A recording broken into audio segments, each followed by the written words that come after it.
Alright, good morning and welcome back to the channel. I'm trying out a new mic in this one. We got the Shure SM7B. I'm really excited to get it started. Now, I'm still fiddling around with some of the settings for my audio interface, and I'm still waiting for a preamp to come in.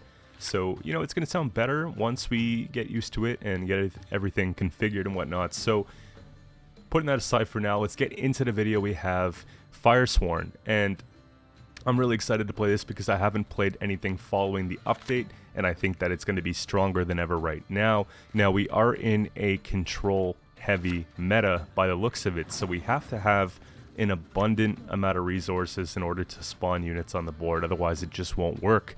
So, compared to ones in the past where I would put maybe a combination of control and swarm, this one's just swarm, and I'm liking it so far. This is played at rank 1, going on pro. I'm in no rush for that.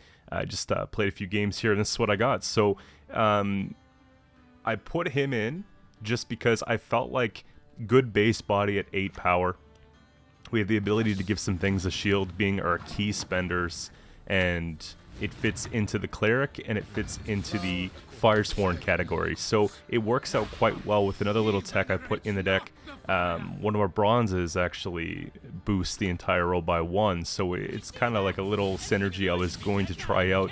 You're able to reduce the tribute by 1 for every cleric that you control, so it's one of those things that's why we have it in there. And it's nice to be able to see cards like Von Hurst come back into the deck because of the provision change to Sacred Flame and some of those things. So really exciting here. We can just start swarming the board.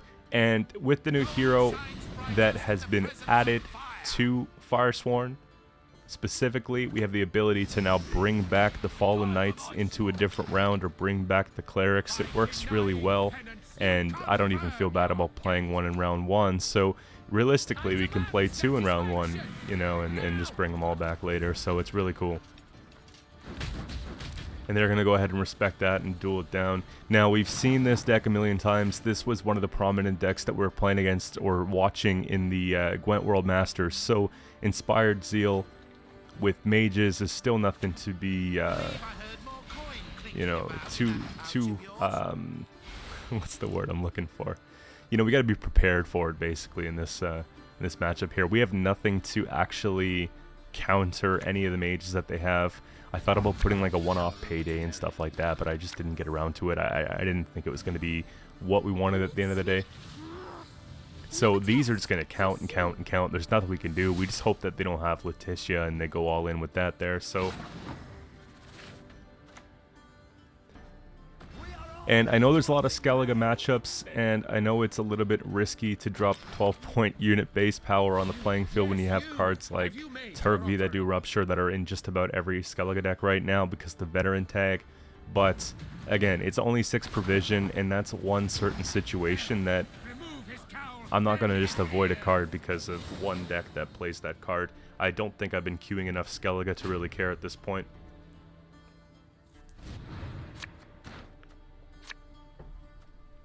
So we go ahead there, take the round, moving on to round 2. We got, I'm looking for basically a hand that we can maybe push with here. I'm looking at the deck saying, okay, we got most of the golds that we have to respect the tempo of what we've got. Theirs is at 5 damage, and I think they have 4. So the Alumni are going to be getting Zeal here. And I'm just deciding at this point, if you've got something, let's see it here. And, you know, it's going to be very difficult for them to remove that Fallen Knight in 1 turn because the duel was gone. So maybe, you know, if they have another duel, then that's great. But otherwise, it might stick. And sure enough, Selkirk comes down, and this would be their last opportunity to duel. So if we can just tempo pretty hard here, then we can always look for a way to get out of the round if it's not going our way.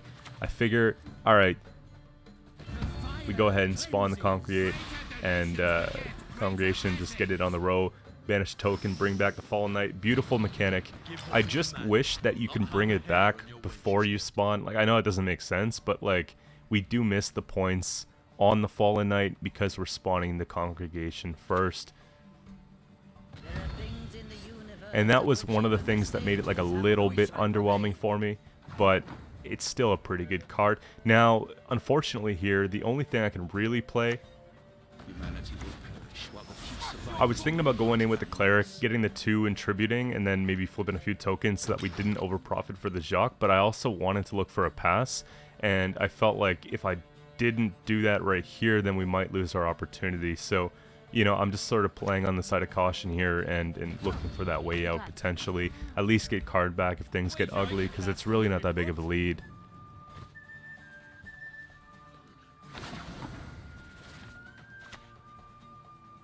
And because we have the room here, I might as well go ahead and crank Helvete.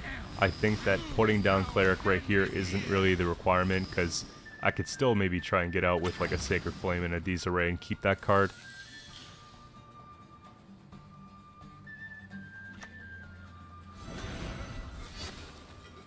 And this is just scary, man. They're getting so much value on this that they're going to be able to remove that with the... There you go.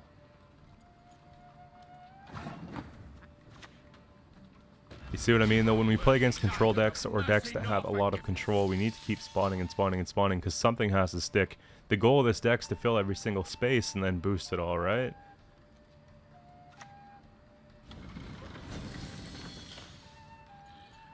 And at this point, I'm looking at the math here. Cleric's going to fill the board. And then the Sacred Flame's just going to keep us ahead enough that I think they're going to have to at least play 2 cards. And now I'm looking at, okay, if we play Disarray, then they're probably going to have to go all in and maybe still not have enough. I'm starting to do the math here, trying to figure out what it could be if they reset the damage 2 times. Is it going to be enough, right? I think 81 to 37 is a big deficit for them, even though we lost 2 points early in the round on the Cleric for not just playing it in reverse order, but it's fine.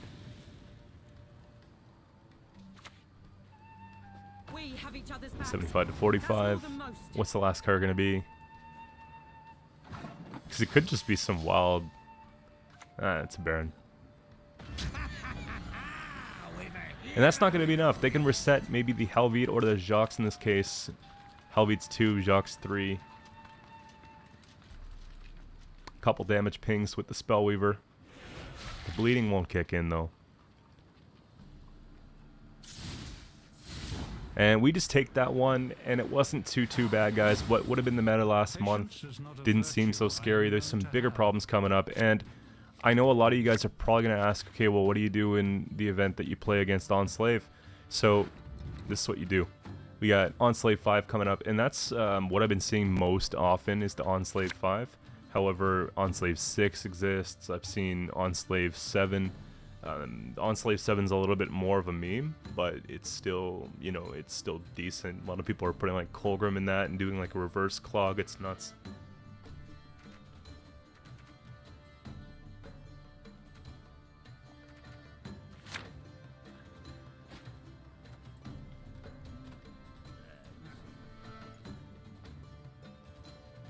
So the new mic is so heavy that I actually broke the mic stand when I put it on and let the weight bear. The spring basically snapped off and the screw went flying, and I couldn't put it back on because it's like a hard spring, and I was sitting there trying to pull it while screw driving it in, and it just wouldn't work. So I'm gonna have to find like a little table, a small little table stand for this thing, so that, you know, we don't break it the first week of having it. I just thought it was kind of funny. So we got issues here because they can take that out so many different ways. They could take that out with a Joust and 2 pings. You can take it out with an Assassination and 1 ping. A Coded Weapons. They could just go ahead and leader that.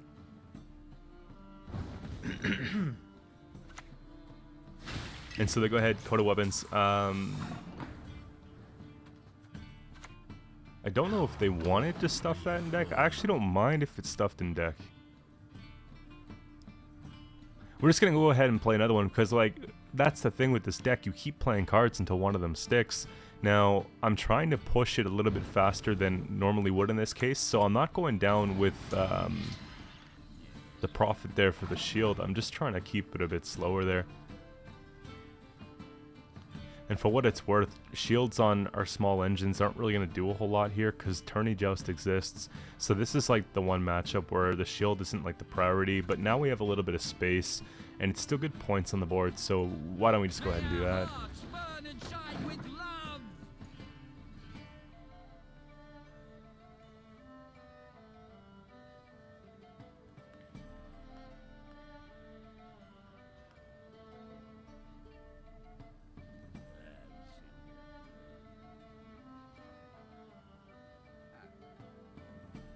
This is one of the ones I was trying to do pretty much like on day one. I wish I would have done this deck sooner. Defeat them with hunger, crush them with thirst. That's not too bad at all. It's starting to look a little bit difficult if we want to give them the round. Like, it's going to be hard for us to take here, I think. I don't want to spend more necessarily than we need to either.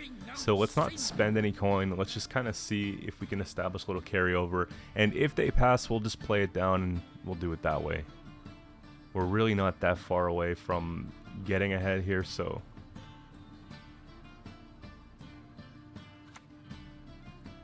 Double Blightmaker's Tempo, for sure. And if they use the damage that they have, we got 34 to 11. And honestly, you look at the situation like this and you have to think to yourself, can I do this in one? Because, you know what I mean? Like, sorry, can I do this in two? Because if we can't do it in two, we're not playing it, right? And can we do it in two without cranking our full leader? Because I think that that's an overcommitment. And I'm thinking, okay, if I put down Halved, we crank Halved, how's it going to look? We don't have access to Desiree, so it makes it a little bit trickier with that. I think we just go for the pass here, try and defend the bleed, and just kind of come back in around 3 with everything that we need. I don't think that they have a 2-0 potential, or a hand in this case. Like, we can really just, you know, put down cards and get a lot of points fast if we have to. Good to see a couple of these things here. So they stole one of our Fallen Knights, but they also gave us one on the top of our deck, so I don't mind too much. We still have a way to pull them back later on. Smuggle can kind of go. Smuggle is one of those cards that's nice to have if you're trying to set up a Von Hurst, or you want to set up maybe just get some extra coin for like a Helvete or something like that. But really, there are better cards than Smuggle in the deck.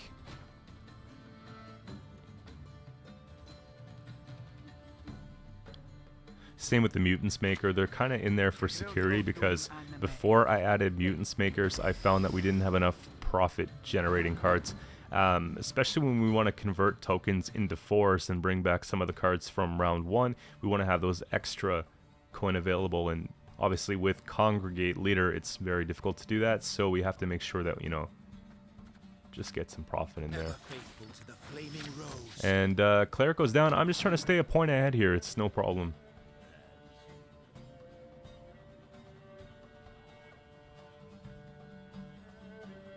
We don't want to give them back card if they keep pushing. I'm going to try and avoid that at all costs here. Everyone has their secrets. And there's consideration to go ahead and take an excommunication on the Duchess so that they can't keep copying the Cleric, because the Cleric copies are so many points, it's just wild.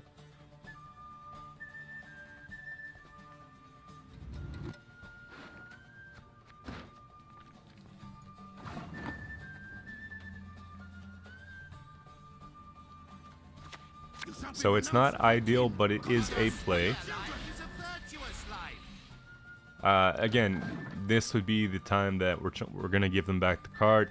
Otherwise, I'm looking for a way to really push it in this round and get ahead. But it might take a turn or two to set up. We want to get the Fallen Knight down there as soon as possible, which is tough. 6 to 15.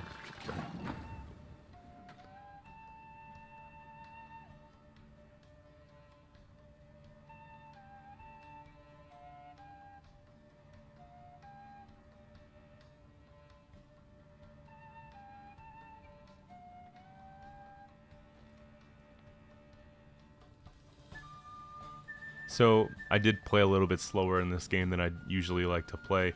So if you're used to watching it fast, I mean, bear with me here. I just wanted to make sure that we're playing a little smarter and not making any mistakes that we could have avoided, I guess.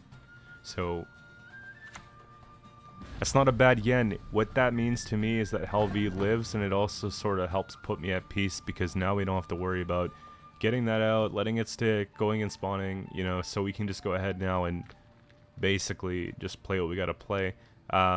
We want to spend down to nothing essentially if we are going to go in with the Helvied, because there is an opportunity that they try and ping that down with something and take that or whatever the case. So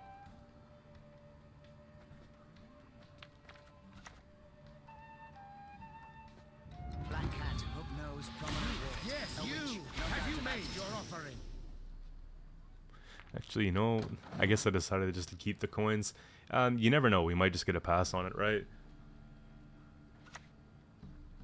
Do I enjoy torture?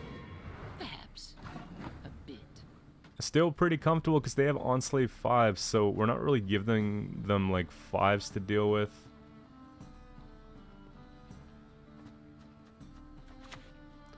No reason just not to play something like that. Keeps it ahead, keep the coin carryover. Now there's consideration to drop the 12, play Disarray, and I think we should be able to get out of the round with not spending everything that we have. I'm worried at this point that they're going to try and coup that. And if they try and coup that, that is a massive coup. They also gave it spying for Terra Nova, which is also really bad.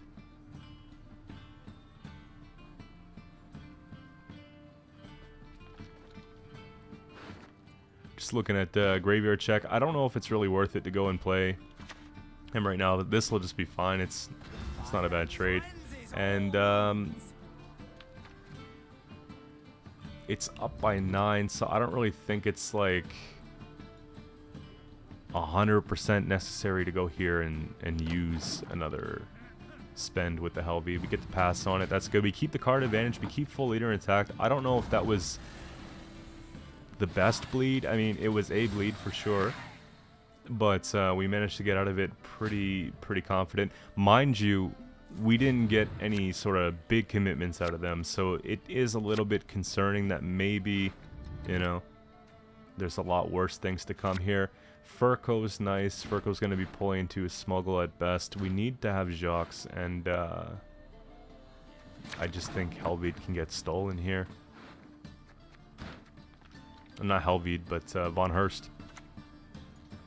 The anatomical changes slightly exceed my expectations. And you hate to see it when you mulligan something and you get something worse. When I know that I'm going to need all the good cards I can get. Here, just fix the bug. Now I'm actually a little bit worried because I'm looking at our coin count. I'm saying, okay, you know, if I did Crank Leader, I could have played Von Hurst there and would have been able to get the points from that, and it would have just been ticking. Even if they took it, they still need to generate the profit, but it's one of those things that's pretty scary, especially if they copy... Yeah, if they copy him, like, it's just nuts. And we'll just go ahead and bring back the Cleric. Acts as another spender in case we need one in that case. And it's really unfortunate that we don't have Jacques, like...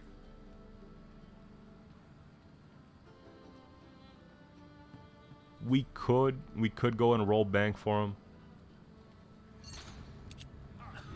That's annoying.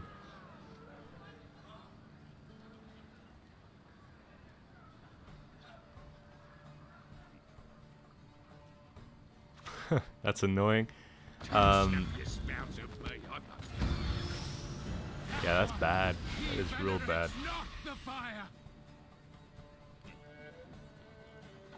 And now they got 5 coins, so they can go ahead and bring back more cards. I believe that they took another Fall Knight in round 1, didn't they, with an Amnesty?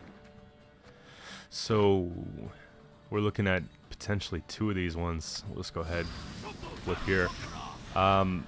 I just wanted to use that so we potentially didn't over profit with Jacques. I'm looking here, obviously we couldn't avoid it.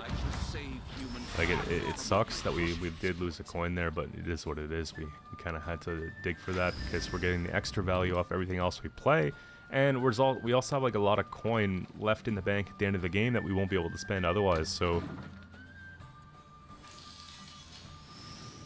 Last thing I wanted to do is like Furco into something first, and then, you know, we have Smuggle, and that's even more spillover, so... Don't take this sword a toy.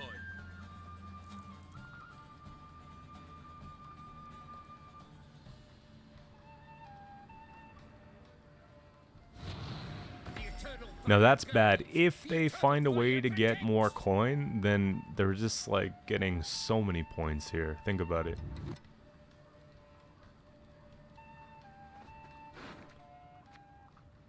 Just trying to see what they're looking for in our grave.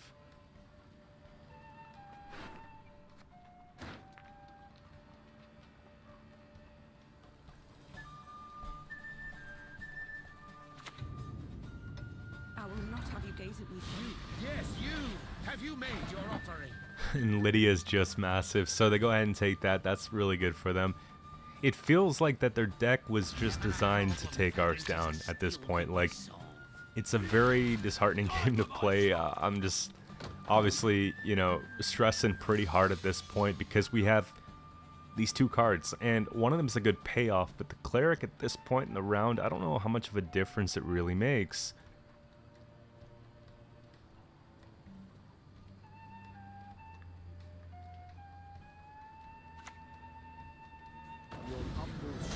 That's not half bad.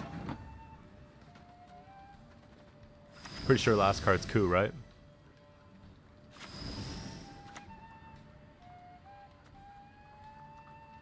The eternal fire shall consume all that is impure. And might as well flip over the tokens because we don't want to go too tall there with the Jacques just yet, because we do have last say. We can go ahead and spend it at the end. But you want to try and flip them ideally before you go and take the disarray. Otherwise, you are losing points if you flip them afterwards, right?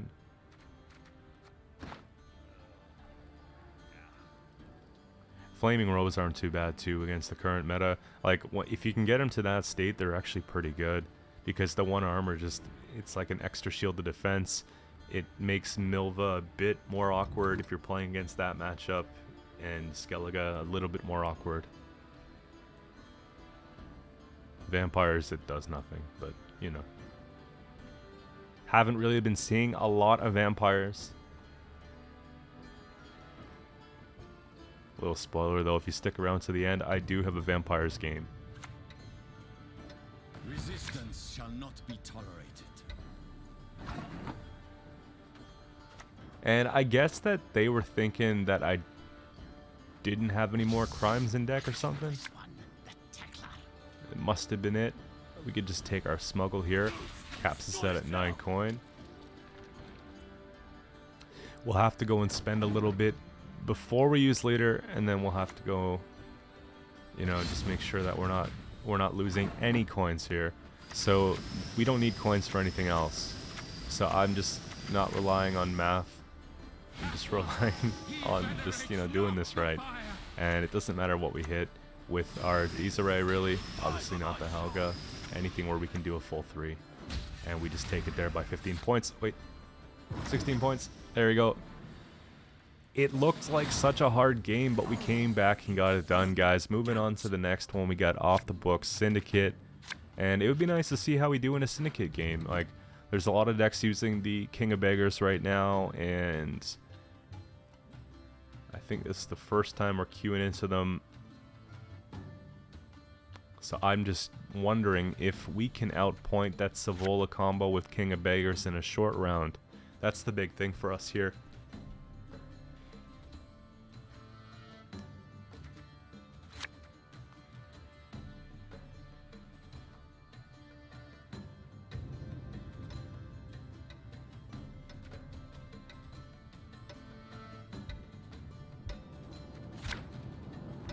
So the hand looks good. It's just going to be another similar strategy when we're trying to avoid getting these Fallen Knights removed. I confiscate these goods. Like, where's Ulrich when you need him, first of all? It almost feels like we haven't had an Ulrich play today. That's the ideal. You want to get Ulrich out for a Fallen Knight round 1. You want to play a second Fallen Knight round 1. And then you want to be able to bring those Fallen Knights back and then add your other Fallen Knights and like you get up to like all of them, you know what I mean? But we're not so lucky here. Professor comes down. We don't get the bounty for it because it had Veil, so there could be worse things.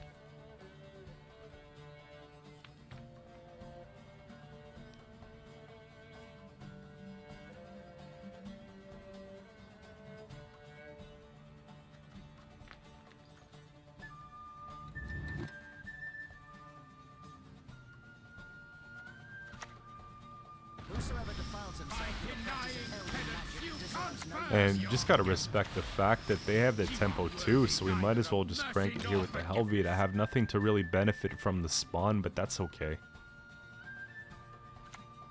I've seen other decks that throw in the 4Ps that boost whenever you spawn 1 or more units, but I felt like, okay, it's only boosting by 1 per turn, and I would rather just maybe get the immediate payoff with something like one of the Mutants makers that just gives me that 3 coin right away. Because like I said, in a control meta, it's getting pretty ambitious. We do have the shields, but it's just one more thing to set up, and then you lose a lot of the tempo that you have. We already have a few things we want to set up here, so one more is not really great.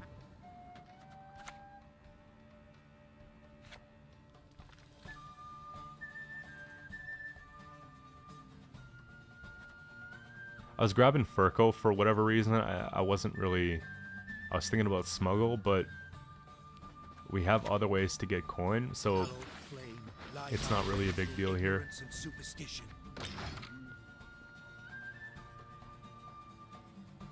Or other ways to spawn, right? The 2 congregates in hand, congregations is like probably more than enough to take us into the round, and then we have obviously the Furco for the disarray at the end, so it's probably better to do something like that than to go and take it for like a smuggle just so we could spawn a couple extra Firesworn tokens.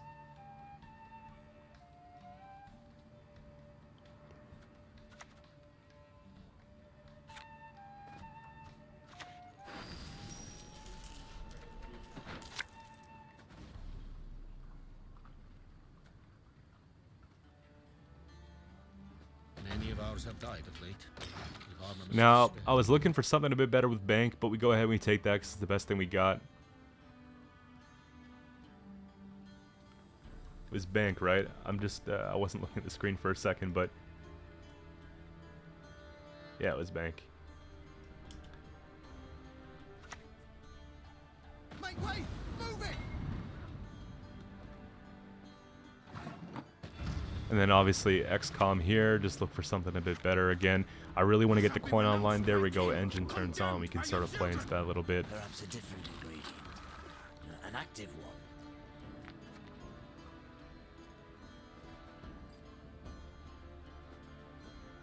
Kind of an annoying situation to be in because I took 2 gambles here. So I wanted to show you guys a little bit of what went wrong, so I thought I'd include this here.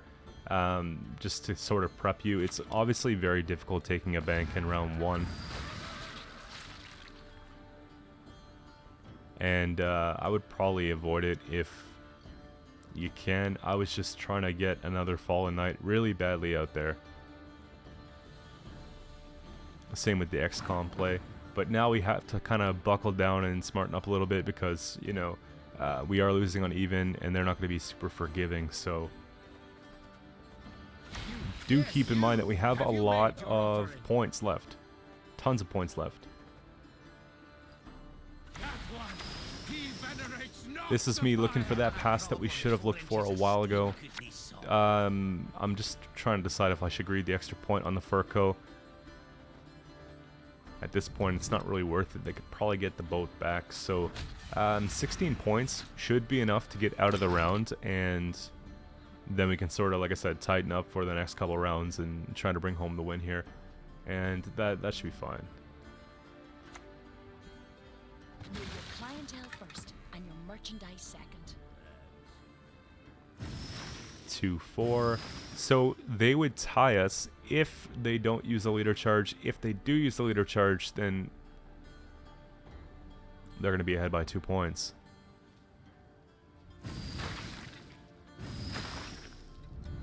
And honestly, guys,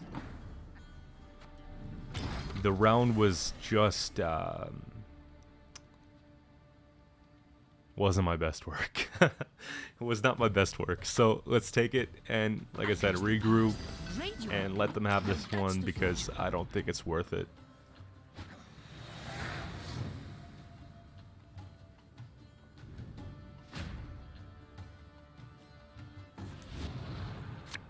We've got throw cards, we've got cards if they try and bleed a little bit, but we need something a bit stronger, I think, because if they go all in, we're in pretty big trouble. My issue is keeping a lot of units on the board. I don't know if we can necessarily. Let's just, there we go look for something a bit stronger.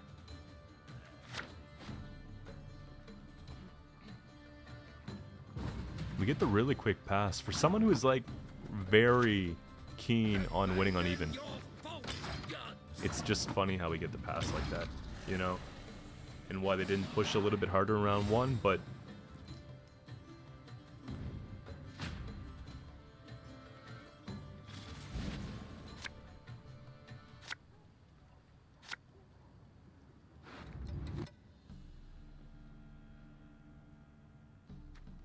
we have a pretty good amount of spawn stuff. Smuggle can go back. I actually don't mind that. Maybe we can get enough coin to take the tribute on that. It's unfortunate that we drew it in a round that we didn't really have a lot of clerics, though. So it's going to cost the full 4 to boost the whole row. Might be a little bit like more difficult to roll out here. And we have to go ahead and take here because then, you know, preventing anything from really removing that. Yes, you! Have you made your offering?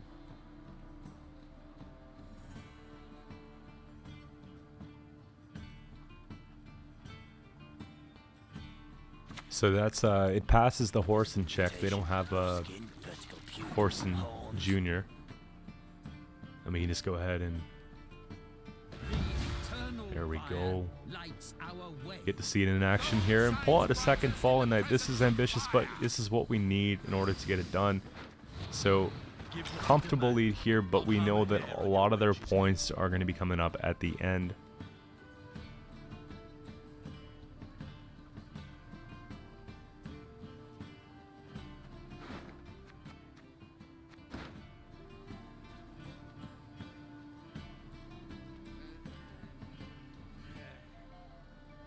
Just looking at their commitments there, really not a lot. Professor, free show. And I'm actually pretty worried about a Maril's in this matchup. If they have Maril's, we're in trouble. I see Philippa there. That's huge. That plays for so many points, that Philippa. And I wasn't really expecting it because a lot of the tribute decks are going around right now. They're not running Philippa because Philippa's not a tribute.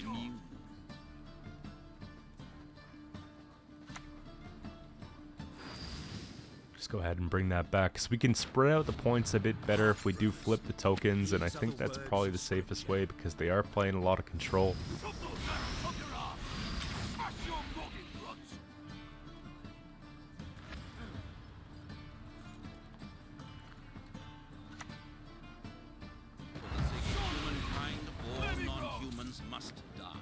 I have some ideas of what I'm going to do with King of Beggars. That's definitely something. Just because I find like a lot of other people have been posting King of Beggars and maybe beat me to some of the ideas that you might have already seen, right? So I'm looking for ways to basically play them that are a little bit different. Finding something strong that makes sense. It's a little bit tough when all you have is a certain amount of tribute cards, right? I sense it, I smell it. Greater donations beget greater blessings. Alright, so we just go ahead, again, split up the points and keep everything looking nice. It doesn't look like we're going to be able to get that tribute 4, or tribute 3 in this case, to boost the whole row. Genius must not be restrained. but we could still boost adjacent Fire Swarm units by 2, so we could put that between some tokens maybe on the back row or something. Fire cleanses all wounds. And we have a fairly comfortable lead, but you know that that last play that they're going to do is going to be worth about 30 points.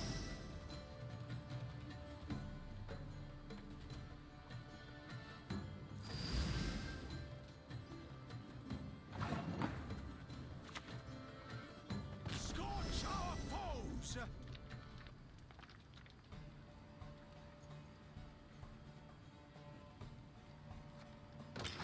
And I wanted to go ahead and basically keep the coin just to see maybe what we needed it for. There's a consideration to take out the 2 on the back row and then bring back a 4.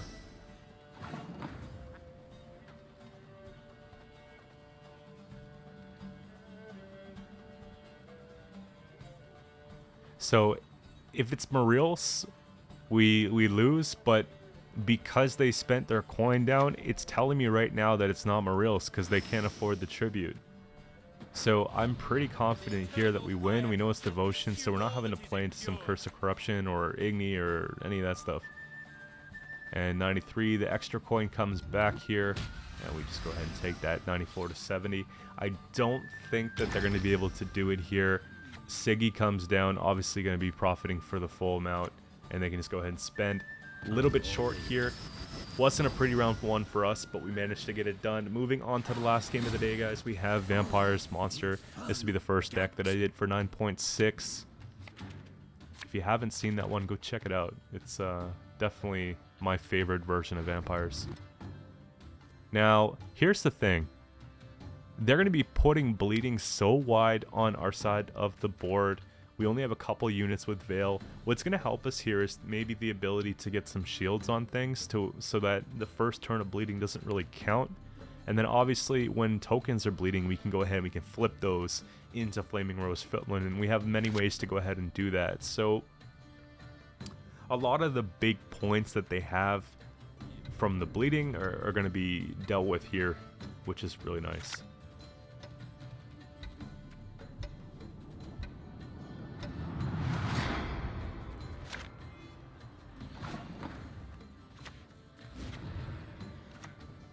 And that's what I've been meaning to do the whole time, is just getting that Von Hurst down in round 1, just letting it play. And ambitious, it doesn't stick. But it is fine, didn't play for nothing. And Ulrich in round 1s, I like to see that quite a bit.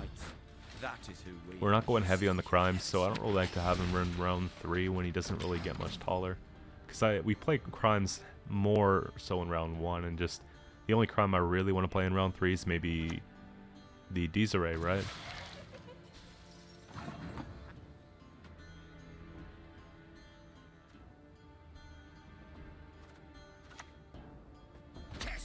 And they are playing it right, so it's good that they're putting bleeding on the things that we can't flip. Not playing into the little trap here, so it wouldn't be the first time they played the matchup, but our tempo is just really good. And that's one of the pitfalls that I found with Vampires. Although it did see a pretty big rework, I just felt like it's carried a little bit by Regis and the Flutters. And if neither of those things pay off, then you're in big trouble, because everything else is pretty much the same as it was before.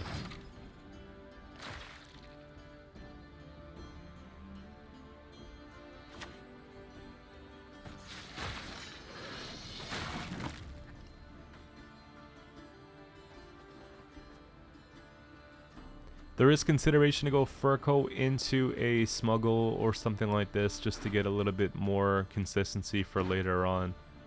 I don't mind that. Filling a board with a Furco in round 3 is not really good. Probably just throw that on the back row.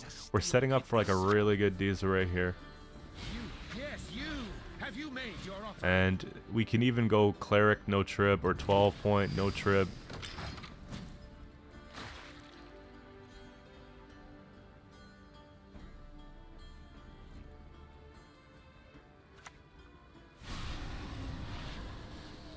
Feels good. They couldn't avoid it. There. We finally got to do what we're trying to do. I figured because we're running out of board space, we want to put down the most points that we can so that we could still get a pass. Come, brothers, we've naught to fear.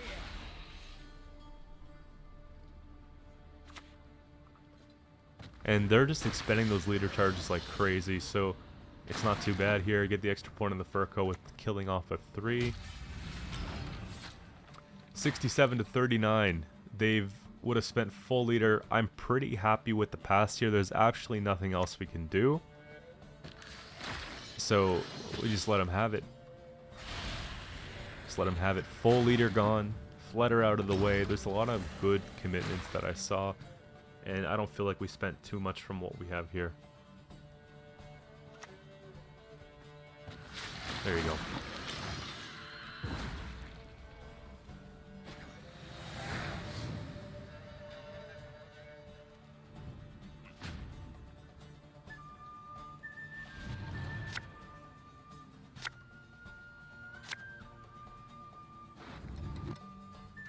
So we have to see if the vampires are going to bleed. No pun intended. But we got to prepare for that here with a bit bigger amount of points.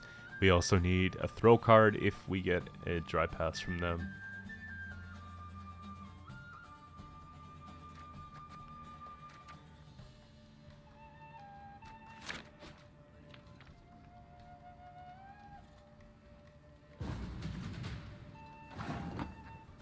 And if you don't find Keeper or the Flames like paying off the way it should, like theoretically it should be good. Like, you know, it's not too expensive. We have the Cleric tags, but if you're finding like you're playing like 10 games and it's not working, you could opt for the one-off payday. And another alternative could be removing our unit that gives shield and putting in maybe a Tavern Brawl, just so that you have some control now without slowing it down too much.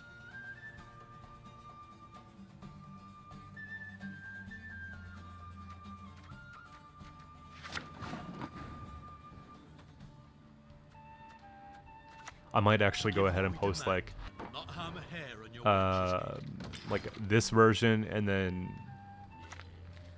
like an alternative version, I guess you could say, in the description.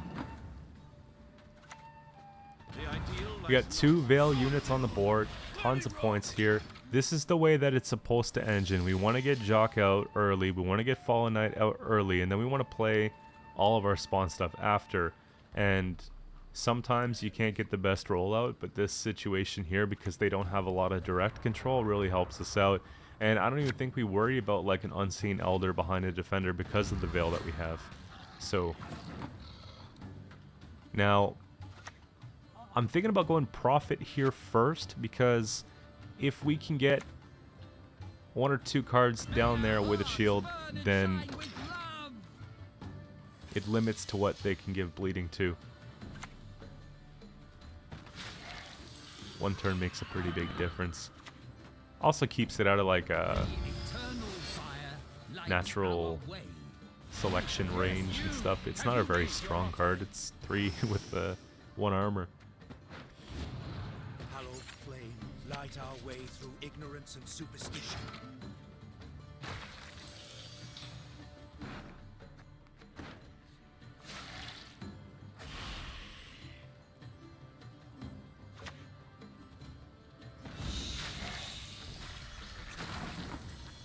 I think it's always Helveed. Helveed's just such a good card. Whosoever defiles himself with the practice Yes, of you! Helveed magic Have you deserves made no your mercy. offering? You are worthy neither of mercy nor forgiveness. And I'm trying to fill up that board like right to the brink, but I know that we're getting close. I'm not too worried about overfilling here because you see, Must be secure. Unseen Elder actually helps with our board management. Yes, you! Have you made your offering? By denying penance, you confirm your guilt.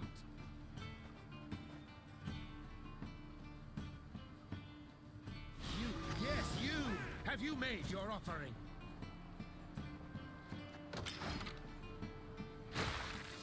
And we are cutting it close, but you have to remember, Elder taking at the end of the turn is going to take off the Cleric on the melee row, so we still have a space if we needed one more space from our leader. We also have the other one. And we have, obviously, a Drain. So there you have it. Drain doesn't affect armor. And we can just fill those spots again.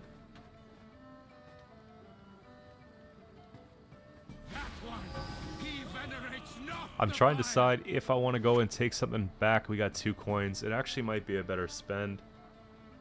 Yeah, turn the one that's going to die anyways into... I mean, it doesn't really matter. I'm just picking any 4 at this point because we're playing it for the points. Light our path! You are worthy neither of mercy nor forgiveness. And just go ahead. 100 to 60. Again, it wasn't very close. Couple off meta decks. We came out on top here.